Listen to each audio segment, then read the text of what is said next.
Max Blumenthal is a successful author who has written 2 books about Palestine. He is a member of a powerful insider family. His father is a close confidant of Hillary and Bill Clinton. In his talks and on Facebook, Blumenthal has been maligning Alison Weir, who has worked for justice in Palestine for 14 years. So I decided to quit my job in Sausalito and travel over by myself without any sponsorship of any kind to travel throughout Gaza and the West Bank in February and March of 2001. Right at the height, by myself. Wow. So it was a very intense experience.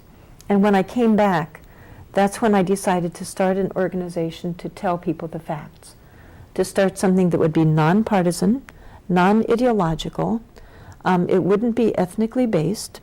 It would be for all Americans, and I named it If Americans Knew. In the months and years since Alison learned of the injustice in Palestine, she has worked tirelessly to inform the American public in an effort to bring true justice and lasting peace. She speaks widely, researches history, writes articles, and much more. During a Q&A in Scotland, Max Blumenthal misrepresented a short talk Alison Weir gave on Zionist activities before and during World War I at the National Convention of American Muslims for Palestine. Dedicated this panel before a mostly Muslim audience, mostly young Muslims in the U.S., to how secret Zionist cabals led by Louis Brandeis, the former Supreme Court Justice, got the U.S. into World War I. Actually, she discussed only one Zionist secret society, called the Parashim. Her sources were books and articles by a mainstream Israeli professor, Dr. Sarah Schmidt, and New York Times author, Peter Gross. She never knew that this happened, and even though she can't prove it, it might have been true. In fact, some Zionist leaders bragged, and many British officials, high governmental officials, rightly or wrongly, believed that Zionists had played a significant role in the U.S. decision to enter World War I. And she kept citing this book, Transparent Cabal, page 157. While Alison cites a number of sources for this period, the Transparent Cabal was not among them. This book is actually about the current situation and a different war. It just was really out of control and not evidence-based.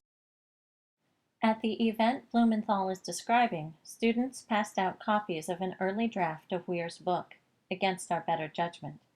It contained numerous citations for the information she provided in her talk. The final book, published in 2014, contains over 370 endnotes and citations. And to me, borderline anti-Semitic. Blumenthal turns to the epithet frequently used to silence information, as described by an Israeli parliament member a few years ago. It's a trick. We always use it. When from Europe somebody is criticizing Israel, then we bring up the Holocaust. When in this country people are criticizing Israel, then they are anti-Semitic. Blumenthal goes on to make equally inaccurate statements about Alison Weir and If Americans Knew, an organization with a long track record of working for justice in Palestine and support for universal human rights. This is part of a campaign that many people feel is calculated to try to stop awareness of Alison's book.